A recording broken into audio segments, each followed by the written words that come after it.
Dr. Simari has been instrumental in guiding the School of Medicine's new curriculum development and the construction of the Health Education Building, both of which debuted this past summer.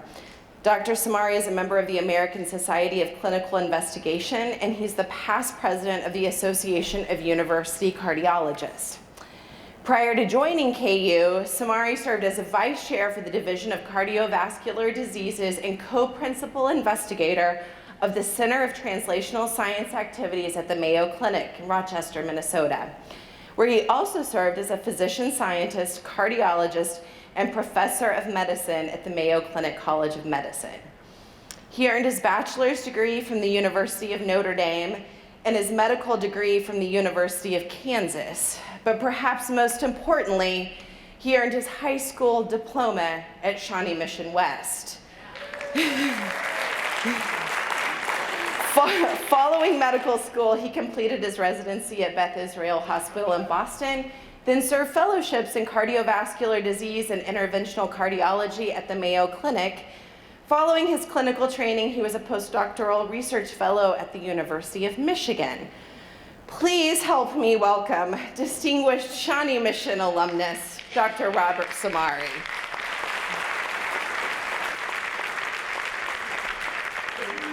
So first of all, tell us a little bit about your time at Shawnee Mission West. So we moved to Kansas City when I was in 4th grade. So while I'm a Shawnee Mission West graduate, I'm also a graduate of Catherine Carpenter and Hillcrest Junior High. And remember, high school back then was only 3 years. So I got there as a 10th grader, and I got under the spell of someone who really changed my life dramatically and changed generations of science students in Shawnee Mission, and that was Mr. Ken Bingman. So if I interview medical students today and I ask if anybody knows Ken Bingman, I get hands raising today. And he had been at Shawnee Mission, I think 15 or 16 years when I got there. So freshman, sophomore biology class was really where I got very much interested in science. And Ken was, who knows Ken Bingman in the audience? I invited Ken here tonight, I'm not sure. And it really got me interested and got me into an advanced biology class, and actually introduced me to my wife, who's here in the 3rd row. We met in biology class sophomore year. And I tell Ken, other than getting me interested in science and introducing my wife, what else has he done for me?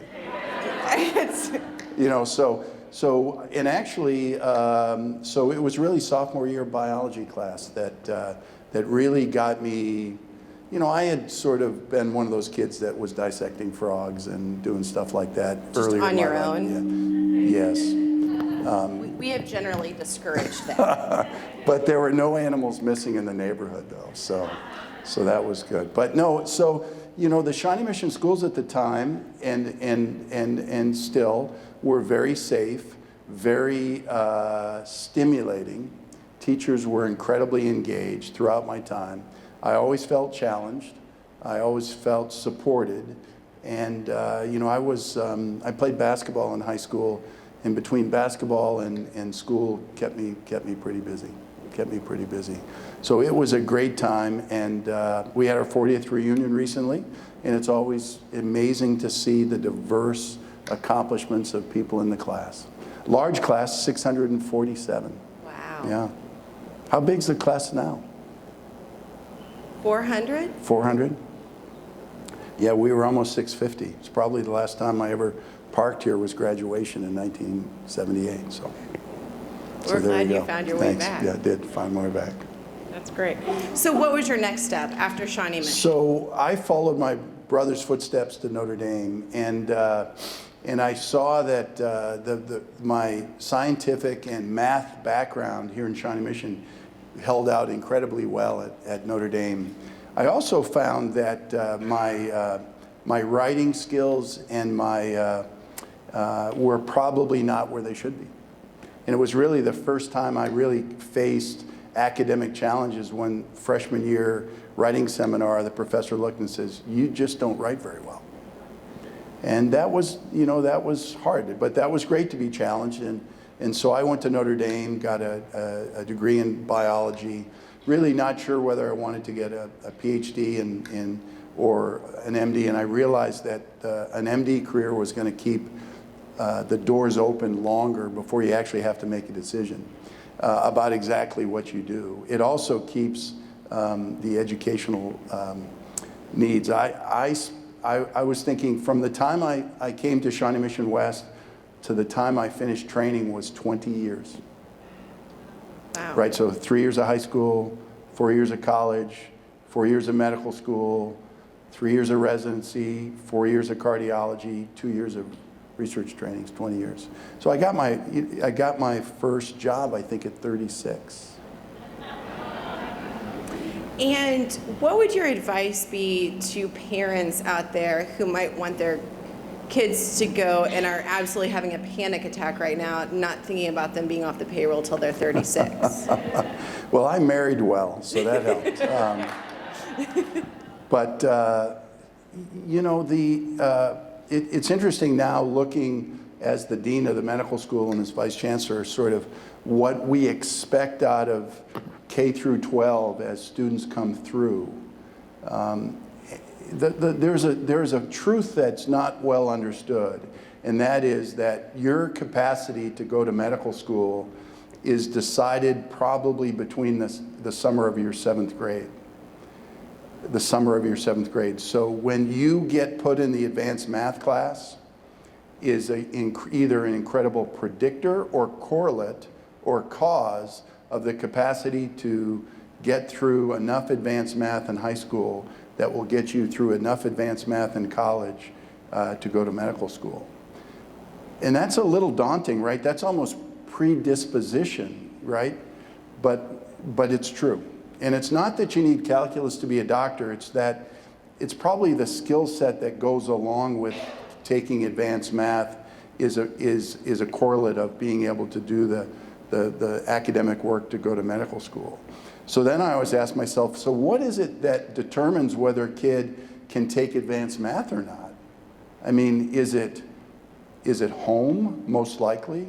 Is it the early years in grade school and facility with mathematics? Is it having a parent who is supportive of skills? It's really important. And so when I think about the challenges in Kansas with K through 12, and I think about the needs of the medical school, which ultimately, basically, we train Kansans to be doctors. I think of that, the necessity. I was out in Garden City and saw their beautiful new science and technology building. And I asked the gentleman who ran the program, how many of the kids in the science and technology building will take calculus in high school? Oof, maybe 2, maybe 3. So those are the students that I need to come to medical school. And so it's really that commitment to advanced science and math early in your life that really drives the capacity to do it. It's really good to know. Yeah. And daunting as well. Exactly. Yeah. And I think something that educators, we need to think about too, that it's not just when you get to high school. It's really, absolutely not. It's earlier. It's middle school, even maybe elementary school. Right. So what's one thing that you wish you knew as a freshman in high school that you know now? Yeah, I think there's some things I'm glad I didn't know, such as it was going to take me 20 years, right? Right, so that was a good thing not to know that. I think that, I was lucky. I have wonderful parents who are here in the audience, a supportive family, and who allowed me to do these things. I think the fact that we delay a lot of gratification and delay a lot of physical and material needs is what allowed that ability to do those things. So I would say that it would be best to know that it's really it's a long journey, and it's kind of a marathon, and you run a marathon slowly, and you just need to take your time and not expect too much, because it's a long time. It's a long time. So, besides, of course, the School of Medicine, there's also the School of Nursing And health professions. and Health Professions. Yep. And so, clearly, health careers go far beyond being a doctor. Right. Where do you see healthcare careers expanding in the next 5 or 10 years? Right. So our regulating body, our accrediting body of medical schools has clearly pointed out that there's a doctor shortage in the United States. And while most of us think immediately of the doctors, the primary care doctor shortage, it's true that there are a primary care doctor shortage in the United States, but there's also a specialty shortage in the United States. But the shortage in the United States is not evenly distributed. Like many things in the United States, it's a matter of distribution. Do we have enough doctors in Prairie Village? Yes.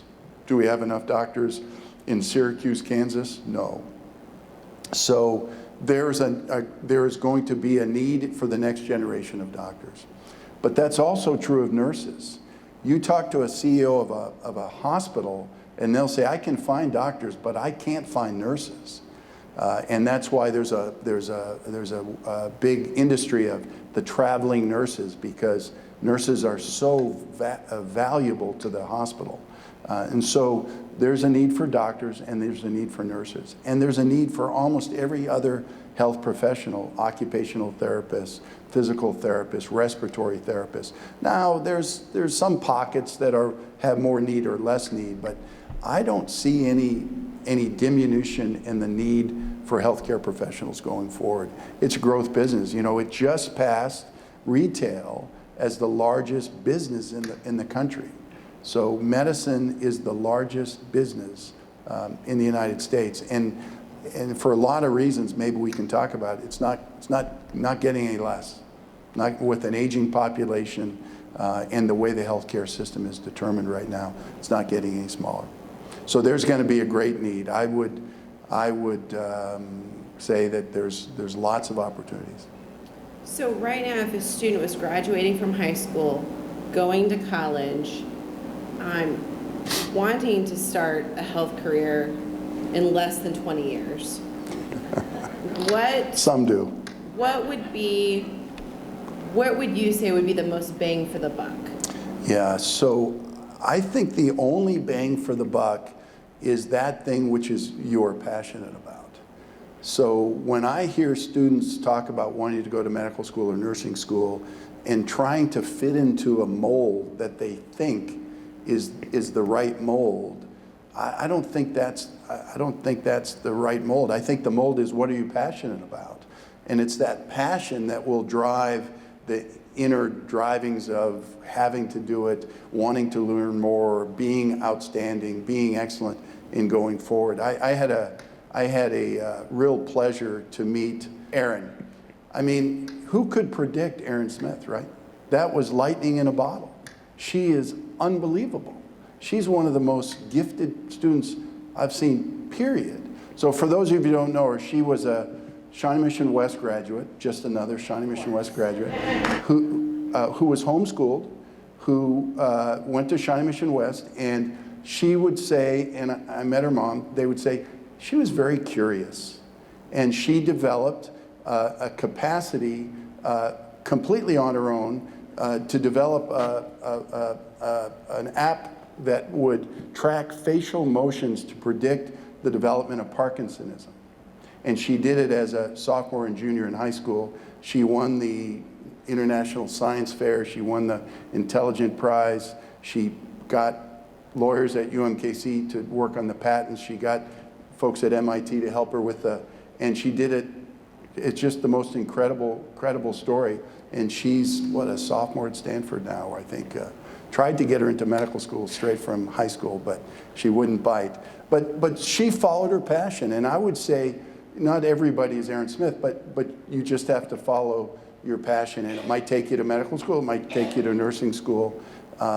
Interestingly enough, Kelly and I had a classmate who graduated with us, and I saw her as she walked across the stage to get her white coat in nursing school 2 years ago, and she'll graduate with a nursing degree now, this spring.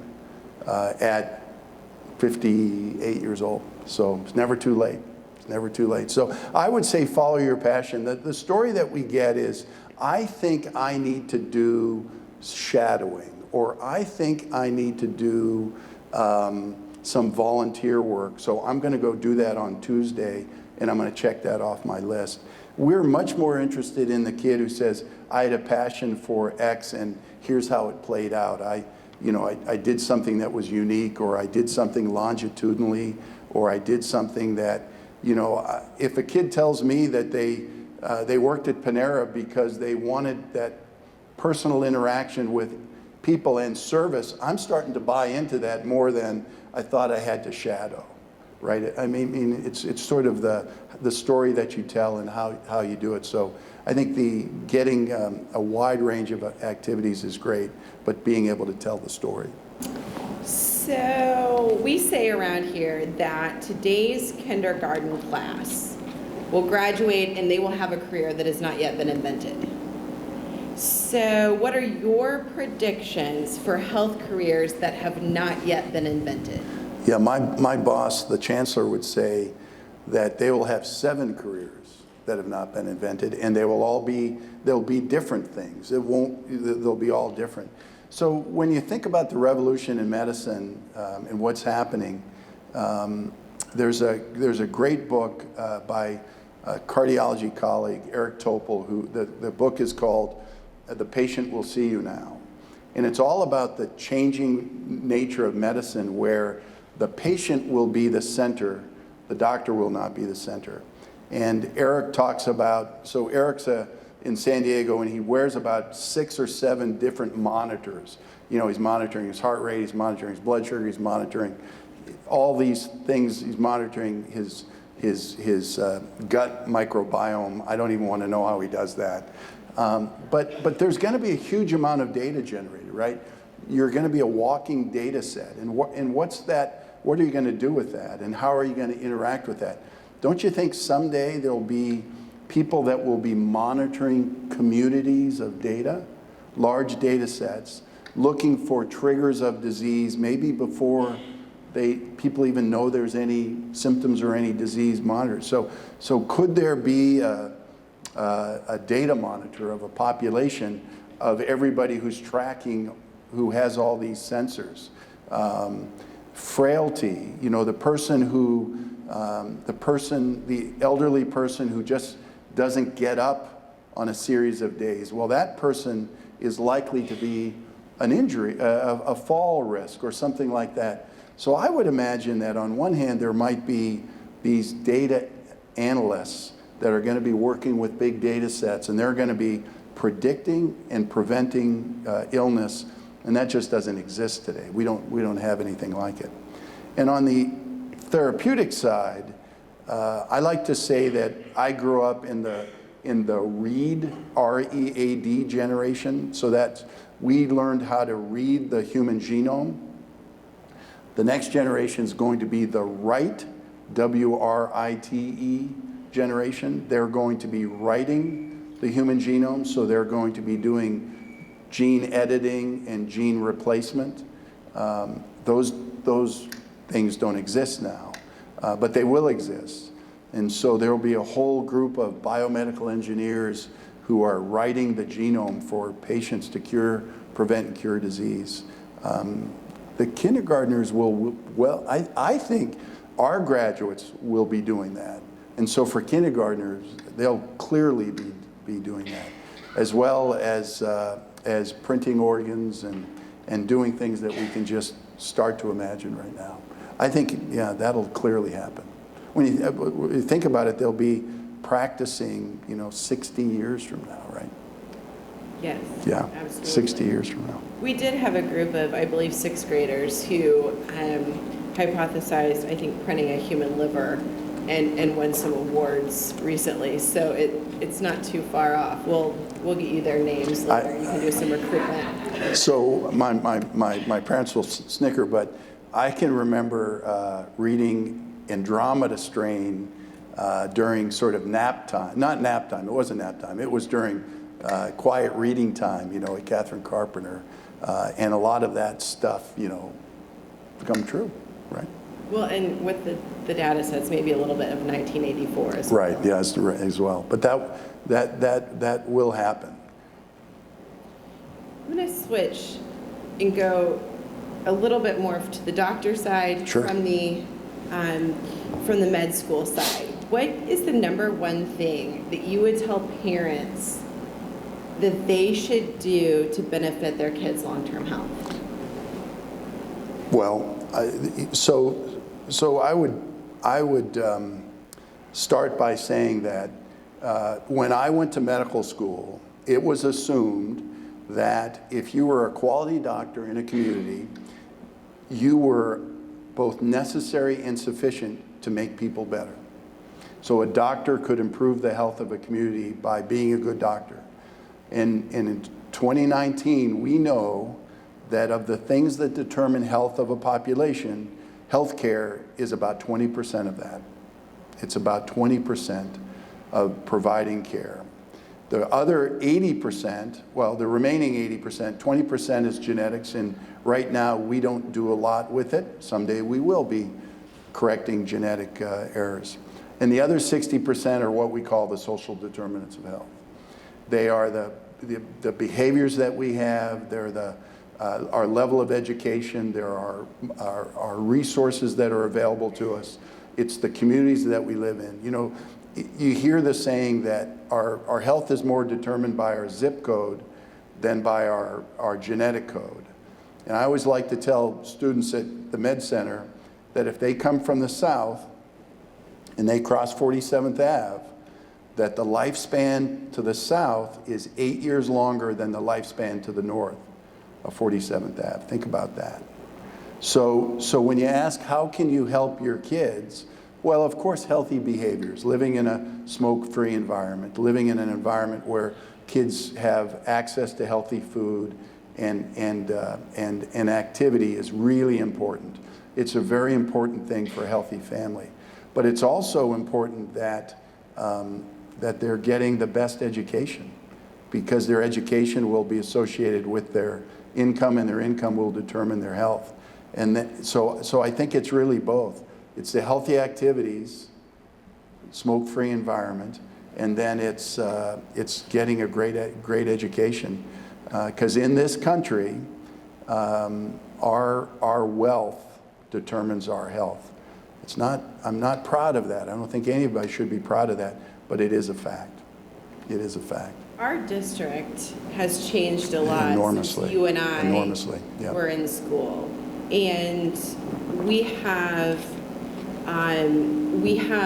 kids on the far end of the spectrum on both sides. We have very, very wealthy, and we have kids that are at the far other end and that face a lot of socioeconomic challenges.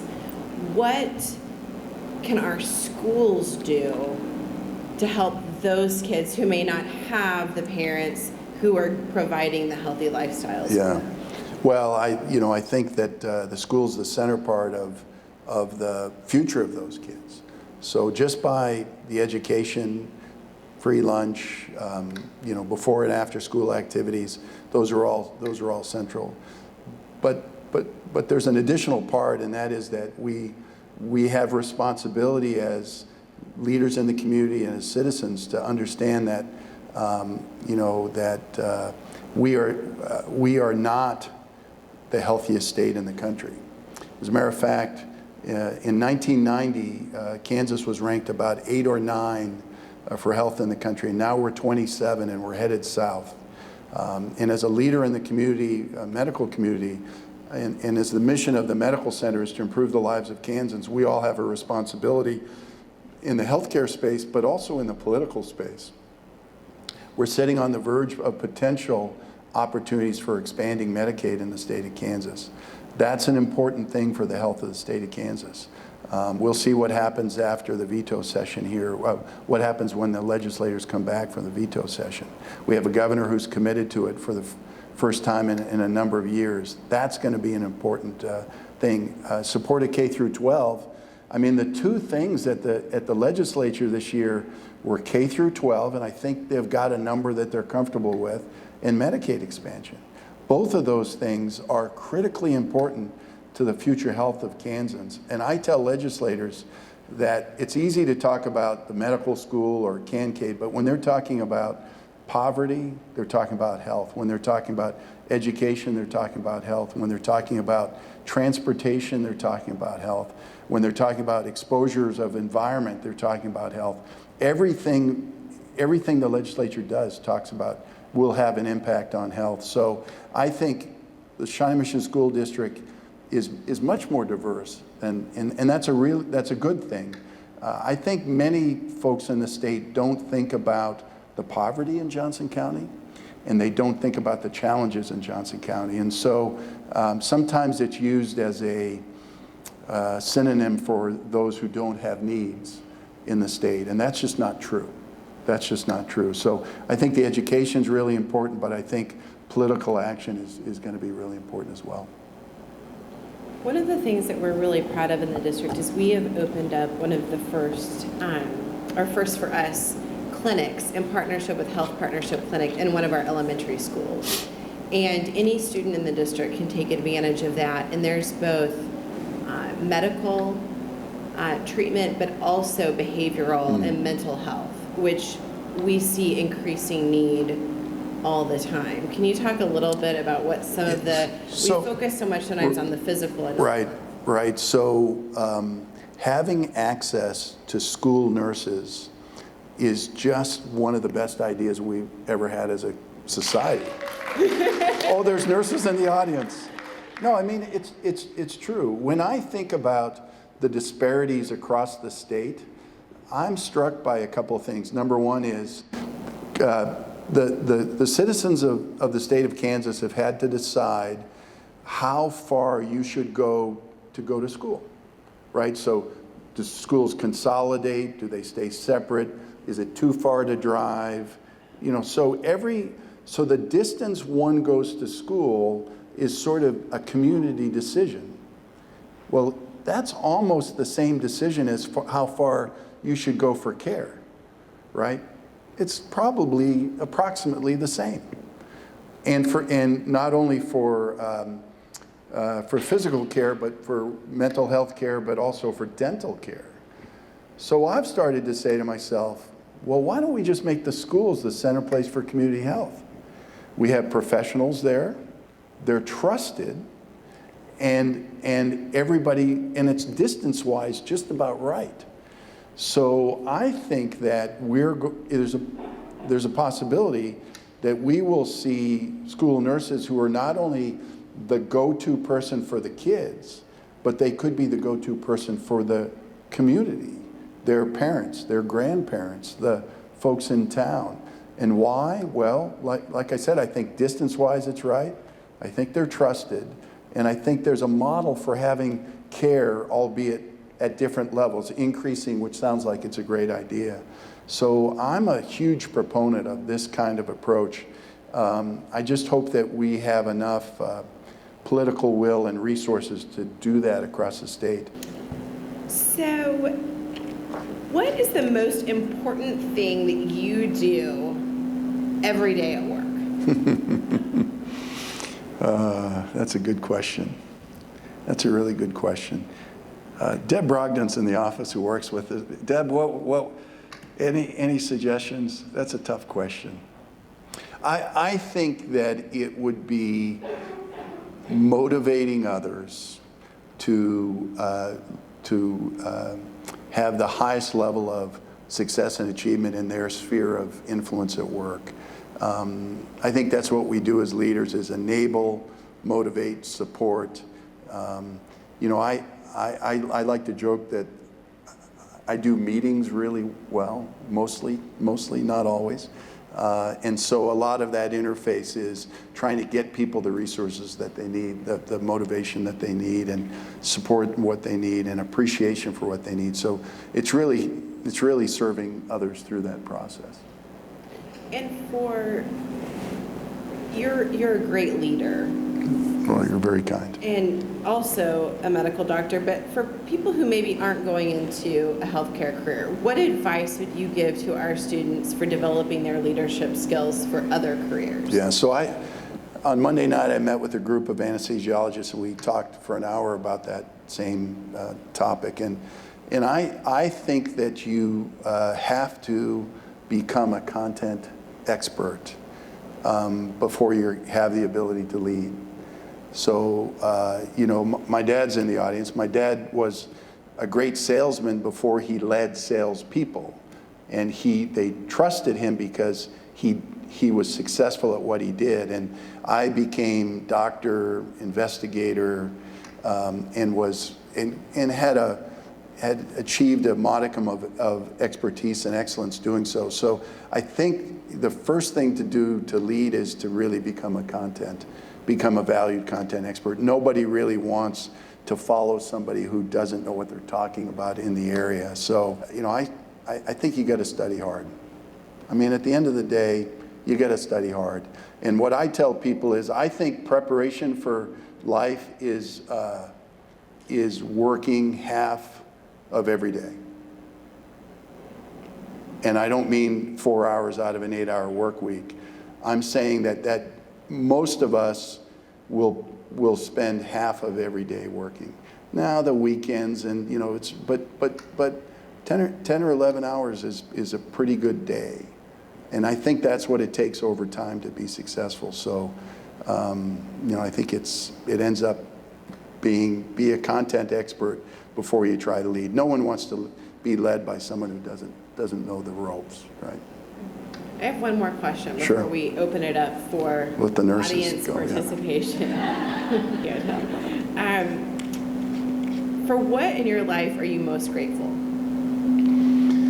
You know, that's in the row right there. I mean, you know, I was blessed by great family, great parents. You know, when you marry your high school sweetheart, 35 years of marriage, you know, that's pretty grateful. I had you know, I'm on Twitter at @KUDeanSimari in case people want to follow me. Be great to get in. Somebody had today a very interesting thing. Don't be born a man and die a doctor. Isn't that interesting?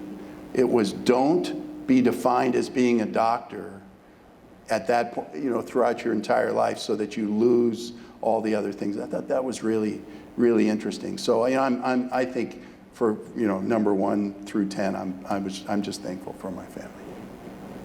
Thank you. You're welcome. Okay, we'll take some questions from the audience.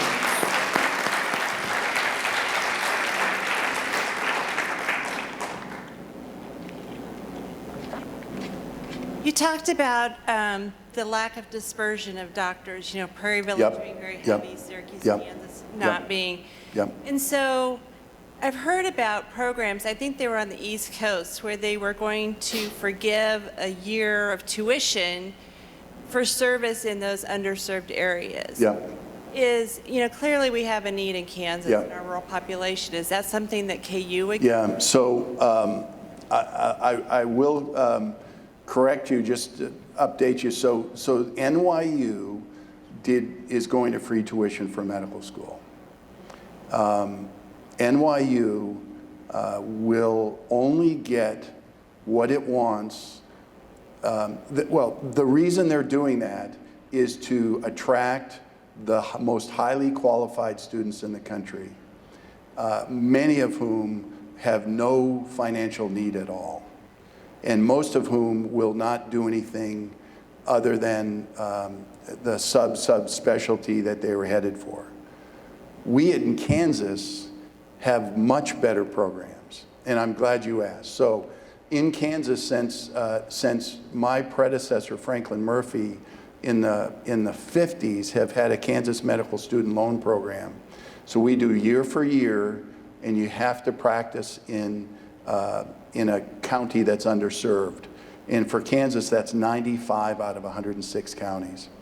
That program has been successful for 60 years and is a national leader. So we have 120 years of students, or 30 per class, that go to medical school, not only for free, but we pay their stipend to live on, which is about $2,200 a month all year round. So that's the cornerstone, the Kansas Medical Student Loan Program. We identify rural students in their junior year of college, and we guarantee them acceptance to medical school if they make progress through the third and fourth year of college. In medical school, we have rotations out into the community. That's the rural preceptorship. It's been going on for 70 years. It's a national leader in rural medicine. We have programs through residencies that will attach a trainee to a community, and the community will pay them in advance to come out to the community. All of those taken together, we are one of the top 3 or 4 schools out of 150 medical schools for those students who end up in primary care, those students who practice in a rural community. And for that, we're very proud. Could we do more? Yes. I'd like the state to double the number of scholarships. I'd like the state to do dental scholarships as well. There are things we can do better. And while there's a diversity and we think, well, Syracuse is different than Prairie Village, Quinter is different than Syracuse. And the reason I say that is some communities have very active programs to pull students in and keep them. Others don't. And I would point out a gentleman in Western Kansas, many of you might have heard about. His name's Benjamin Anderson. And there was a part on CBS Sunday morning about a month ago on Ben and his program. So what Benjamin Anderson figured out was to get doctors into Lakin, Kansas. He was trying to pull one over on them. He was showing them the one suburban style house or the 9-hole golf course and saying, we have a 9-hole golf course, or look at this house, this could be your house. And what he realized was that in Lakin, Kansas, there's 100 languages spoken in the grade schools. And there are immigrants from all over the world living in Southwest Kansas. And what he realized was that there were medical residents, doctors who were finishing their training, who were committing their lives to travel across the globe doing mission medicine. And they were looking for jobs. And he had the job for them because they can practice mission medicine of diverse populations in Lakin. So what he decided was he would pay them 9 months of the year to work in Lakin, and he would pay them 3 months of the year wherever they wanted to go around the world to be missions and to be missionaries, medical missions. And now he has doctors pouring into Southwest Kansas to take care of the diverse population, and he's done it in a way that's really unique. Benjamin Anderson, pay attention to that name. This guy's changing the face of medicine in Kansas. So I'm glad you asked the question. We're very proud of what we do. We could do more, and it raises one point, and I'm sure that it's in somebody's mind, and that is that I get asked all the time about admissions. I'm surprised it never came up, but admissions to medical school. And I tell people I have 2 stories to tell, and it depends on where I am. So I'm going to tell you my Johnson County story. My Johnson County story is we take more Johnson County graduates to medical school than any other county in Kansas by far, by far. Now I'm going to tell you my Western Kansas story. My Western Kansas story is we take a higher percentage of people who apply to the medical school from the Big First, the 1st Congressional District, than any other area in Kansas. Those are both true. And they get me out of trouble both places. But the truth is that in Western Kansas, we don't have enough kids applying to medical school. And in Johnson County, we got a lot of kids applying for medical school. So to get in from Johnson County, you have to be an outstanding student. And we have tremendous number of outstanding students. And in Western Kansas, there are fewer students who reach that level, but we find them. Both are true. We've recently learned that parents will do just about anything to get their kids into college. So maybe instead of joining the rowing team, they could just move out to Western College. And Western Kansas, it's true. I mean, if you, where was the kid that graduating from Harvard this year? He's graduating from high school in Kansas and from Harvard at the same. Ulysses, right? I mean, if he had been in Newton, Massachusetts, they wouldn't have done that.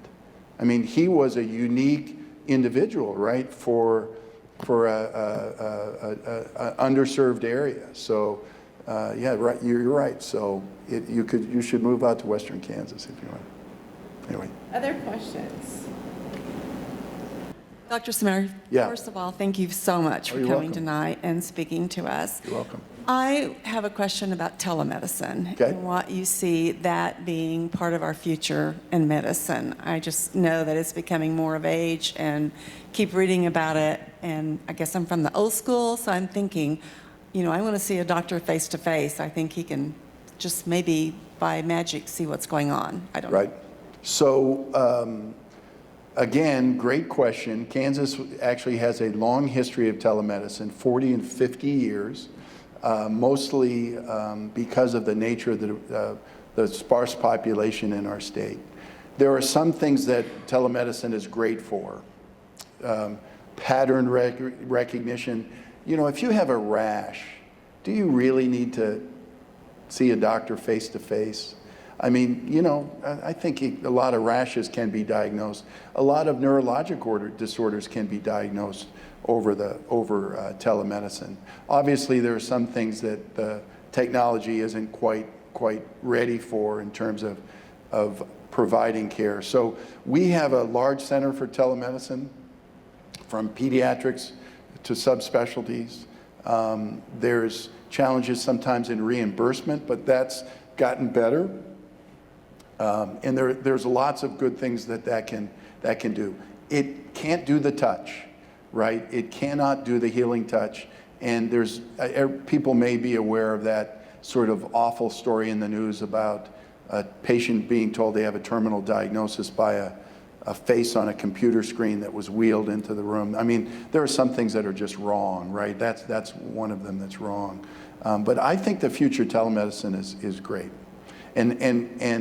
And while we think now about being in a doctor's office on one side and having a doctor on the other side, it's going to be at your home, right? You'll be at home, and that might even change your willingness to do it even more by being at home.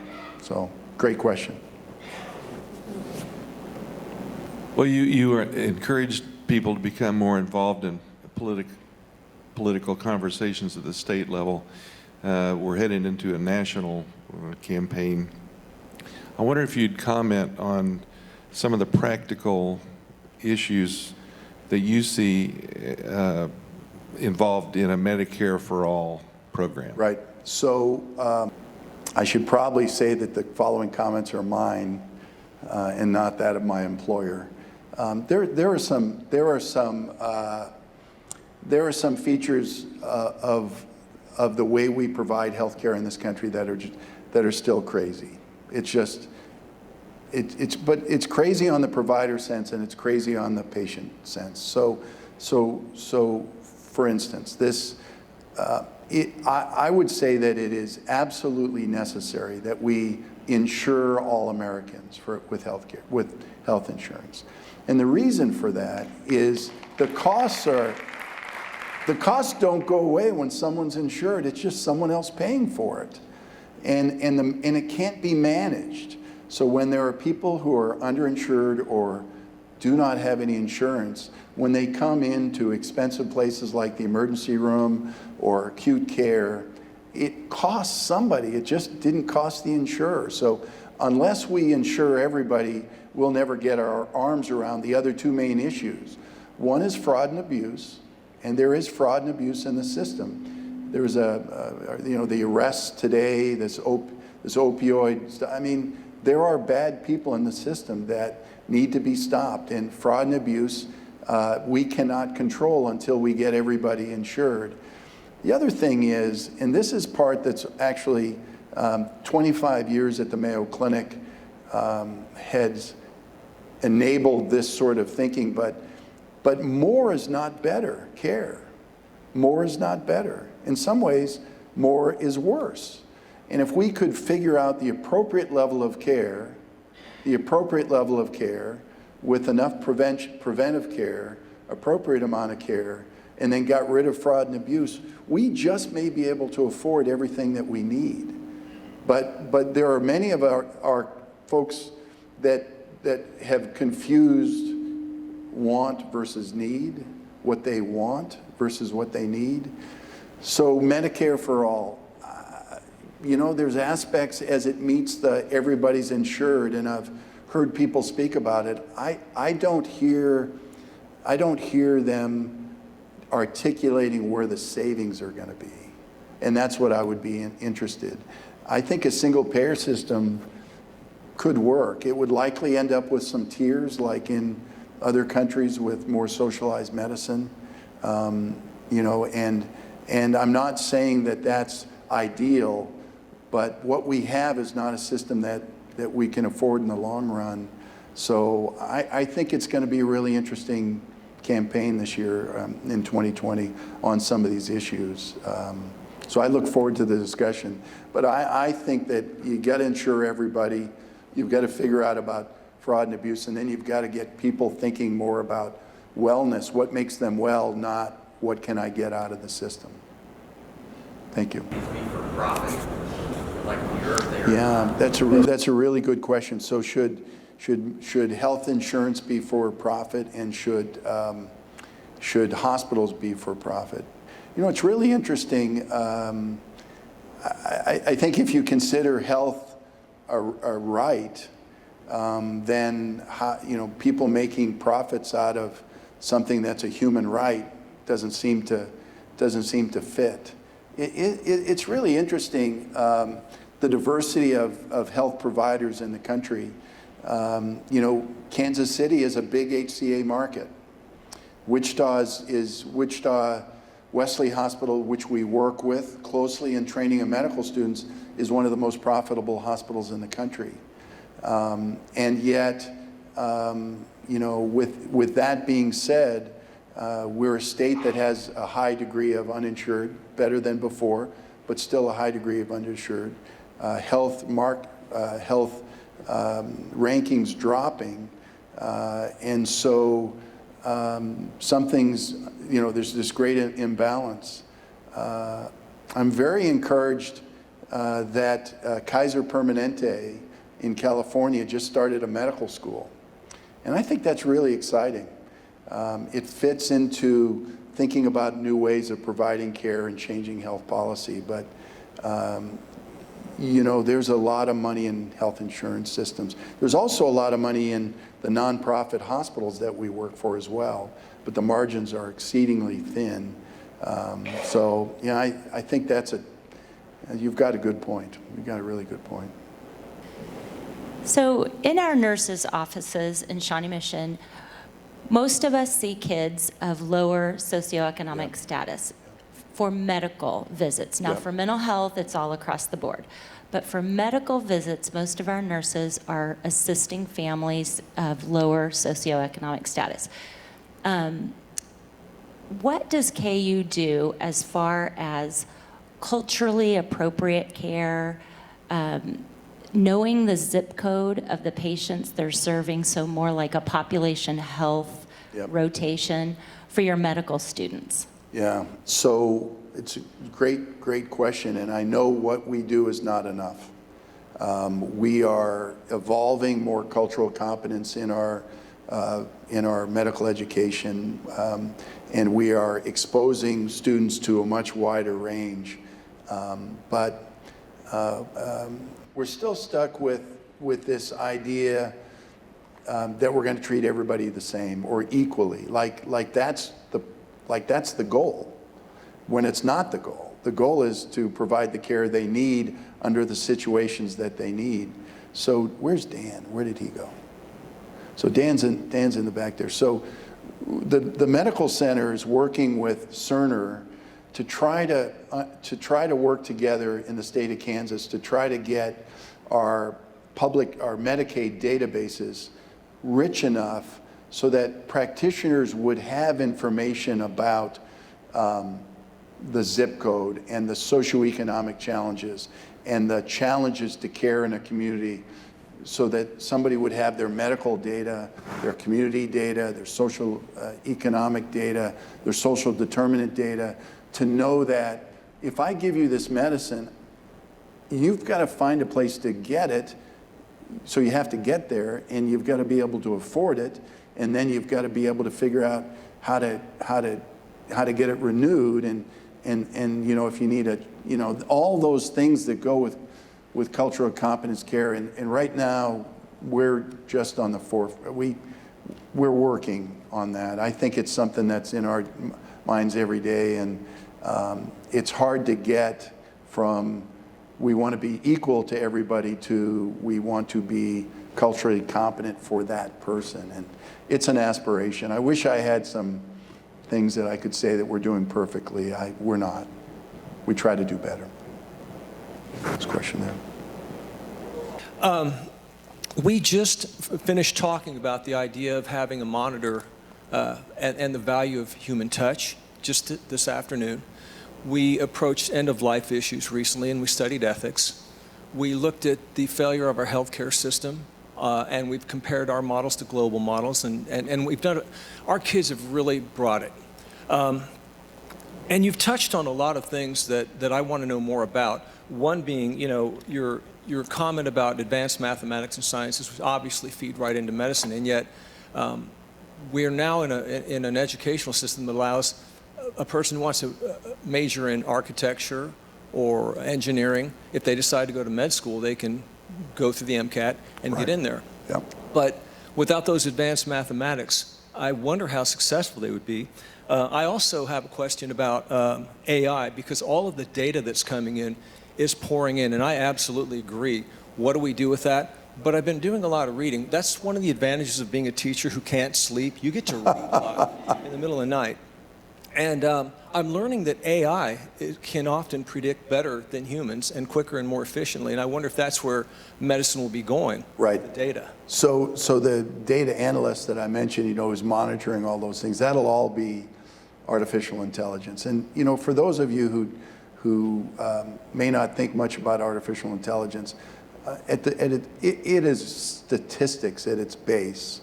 It is algorithms at its application. It's looking for patterns, and I like to. There's a term AIX, which is artificial intelligence, but you have to have an explanation behind it. So there was large databases. I love this story. There are large databases of who's at the highest risk. Determining risk of people who get pneumonia, and what they found was that if you have asthma, you did better if you got pneumonia. Now that makes no sense at all. Makes no sense at all. So the reason behind it was that if you have asthma, you know a lung doctor. And when you have a lung problem, you call the lung doctor more quickly and you get better earlier care and you do better. So the artificial intelligence answer was, if you have asthma, you're going to do better. So you could imagine a doctor sitting there saying, well, you have asthma, I'm not going to worry about you, you'll do better. That's not the point. The explanation made sense, but the artificial intelligence took us to another direction. It's just an example of needing an explanation, some sort of logic behind the answer, because the answers will be very interesting. But yeah, I think when I hear artificial intelligence, I sometimes think about, you know, Hal the computer. It's not Hal the computer. It's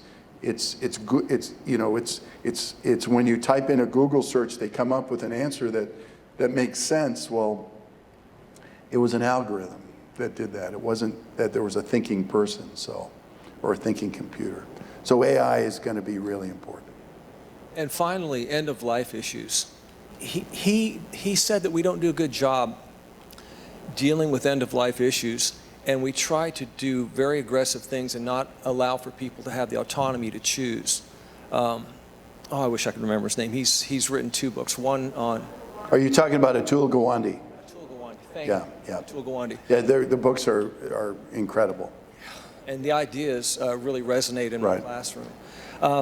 Your thoughts on end-of-life? So at the Mayo Clinic, when we got palliative care involved in a patient, The trigger was supposed to be when patients had approximately a year of life.